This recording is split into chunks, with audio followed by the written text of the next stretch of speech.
हरि कथा तुलसी दुर्लभ दो। भगवान की कथा सुनने की प्रवृत्ति और संत महापुरुषों का घर में आदर, ये इस जन्म की कमाई से संभव है। ये पापी आदमी ये दो काम नहीं कर सकता। तो ये आप जानो, जो आज हमको मिल रहा है, जो हमने दिया है वो मिल रहा है। इसलिए धन की तीन गति होती है। जिस धन को भगवान के काम में लगाते हैं, ध्यान देना, यहाँ विज्ञ लोग बैठे हैं, ये माला उसी खेत में इस फूल को लगाया जाता है। एक फूल भगवान पे चढ़ता है और एक फूल किसी एक दुष्ट के गले की माला में चढ़ जाता है। फूल भी एक ही वाटिका में पैदा होता है, लेकिन जो फूल भगवान के चरण में चढ़ता है, जिस फूल से भगवान की पूजा होती है, वह फूल अपने को धन्य समझता है। और जो फूल किसी ऐसे दुष्ट के पास चला जाता है जिसकी कीमत नहीं होती, उसके लिए आपने पढ़ा होगा, जिस समय हम लोग पुष्प की अभिलाषा आपने सबने हिंदी में पढ़ा होगा। उधर नहीं जाएंगे, मेरे कहने का मात्र एक आशय है कि वह धन भी धन्य हो जाता है जब सत्कर्म में लगता है। धन सो धन्य प्रथम गति जाकी। धन की तीन गति होती है। कहा क्या? कहा एक तो सबसे उत्तम गति होती है कि उससे कुछ सत्कर्म कर लिया जाए। देखो, अपने कमाई का 10वां हिस्सा अगर धर्म में नहीं दोगे तो नोट करना, या तो उस पैसे से दवा आएगी, डॉक्टर ले जाएंगे 10% कमाई का, या तो विवाद में चला जाएगा। न्यायालय, देवालय में नहीं दोगे तो न्यायालय में चला जाएगा। दूसरा, हमारे यहां जितने महापुरुष पहले होते थे, राजाओं को आप देखें, महाराज दशरथ के पास इतनी संपदा थी। महाराज दशरथ हर समय धर्म करते थे। बाबा ने लिखा, धर्म धुरंधर गुण निधि ज्ञानी। देखो, जैसे शरीर को स्वस्थ रखने के लिए भोजन की जरूरत है, 5 दिन भोजन न किया जाए तो विटामिन लेवल नीचे जाने लगेगा। शरीर को स्वस्थ रखने के लिए जैसे भोजन की आवश्यकता है, वैसे आत्मा को सुंदर बनाने के लिए भजन की आवश्यकता है। भजन में और भोजन में एक मात्रा का अंतर है। भ में ओ की मात्रा लगी है, अगर ओ की मात्रा भोजन से हटा दिया जाए तो भोजन भजन बन जाएगा। एक आदमी ने हमसे पूछा, गुरुजी इसका मतलब? हमने कहा, देखो, भोजन में ओ की मात्रा लगी है, इसका मतलब कि भोजन को मात्रा से करना चाहिए। जैसे कोई 4 रोटी खाता हो, अगर उसको 14 खिला दोगे तो उसको हॉस्पिटलाइज कराना पड़ेगा। अब भजन में कोई एक माला राम राम जपता हो, अगर 21 माला एक दिन जपवा दिया जाए तो कोई साइड इफेक्ट नहीं होगा। ये गारंटी हमारी। अंतर है। इसलिए एक बात जान लो, 2 प्रकार का आनंद होता है। एक ब्रह्मानंद होता है, एक विषयानंद होता है। संसार का आनंद थोड़ी देर के लिए तो बढ़ता है, बाद में दुख का कारण बनता है। लेकिन महात्मा महापुरुष जिस आनंद में निमग्न रहते हैं, उनको कभी दुख सताता नहीं। देखो, 2 आदमी के पास सामान नहीं होती, एक गरीब के पास, एक फकीर के पास। अच्छा, एक गरीब आदमी भी एक कंबल में जाड़ा की रात काटता है, लेकिन गरीब को यह कष्ट रहता है कि मेरे पास नहीं है, हर समय उसके दिमाग में रहता है।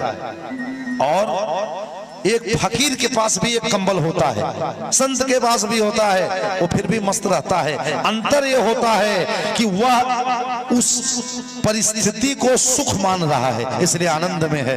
एक उसी को दुख मान रहा है, इसलिए दुखी है। वस्तुतः सुख और दुख कुछ होता नहीं, हमारे अंतःकरण की अनुभूति ही हमको सुख देती है और अनुभूति ही दुख का कारण बनती है। इसलिए सबसे उत्तम गति है धन की दान। इसके बाद जो बचे बोले उसका भोग करो, कम से कम खाओ पियो। और इसके बाद 2 काम अगर नहीं किए, न दान किए न अपने पे खर्च किए, तो इसके बाद उसका नाश होता है। कितने ऐसे हैं बेचारे कि पार्ले बिस्कुट खा के पूरा जीवन काट दिए। बस महीना में जाते थे, पासबुक प्रिंट कराते थे, मर गए, न दान दिए न खाए, जो बचा वो दूसरा उड़ाया। हम लोग जब पढ़ते थे तो अंग्रेजी में एक पाठ था, लखी मलवाज करोरी मल। वो बेचारे चले मक्खन खाने, खाते खाते पानी पी के सो गए।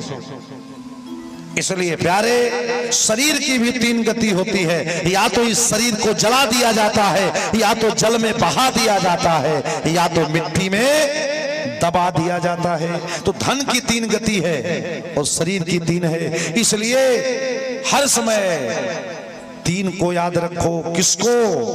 एक माता पिता को, दूसरे नंबर पे भगवान को, और तीसरे नंबर पे सदगुरु को।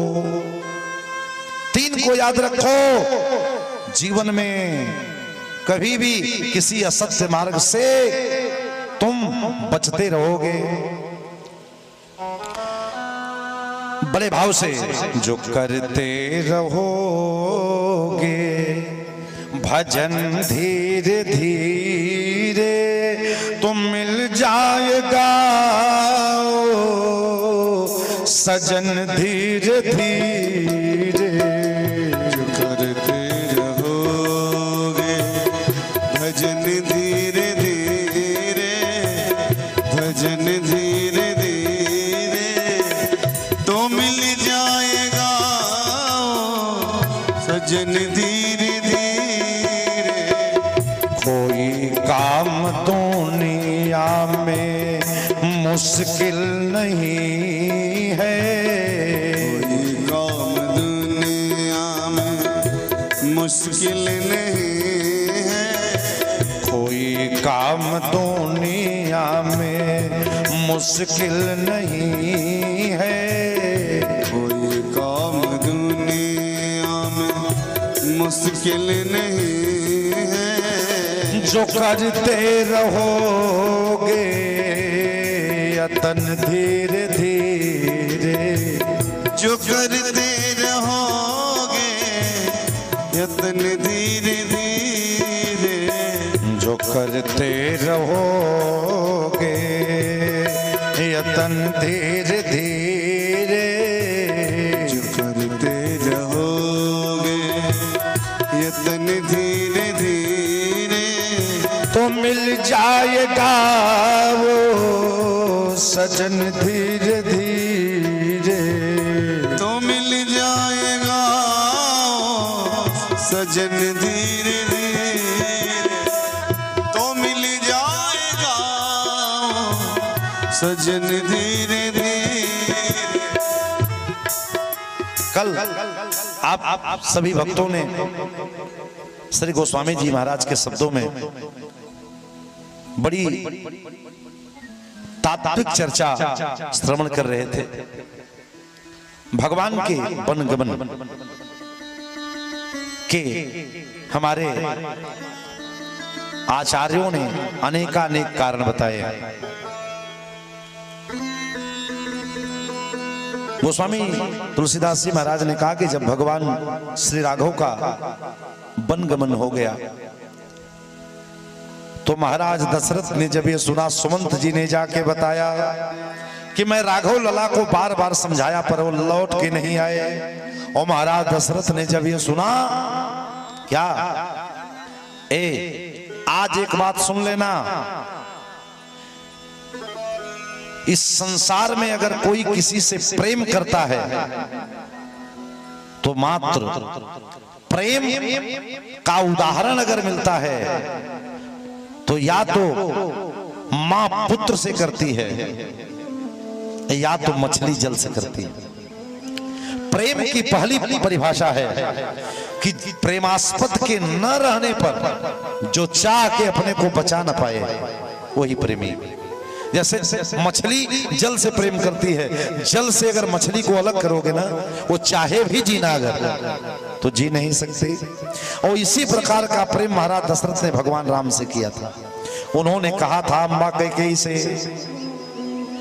कि मैं तभी तक जी सकता हूं जब तक राम लला है। और महाराज दशरथ को जब मालूम हुआ कि राम लला अब लौट के नहीं आए तो महाराज दशरथ ने 6 बार राम जी का नाम लिया। कितने बार लिया? इसमें दोहा लिखा है, 6 बार लिया।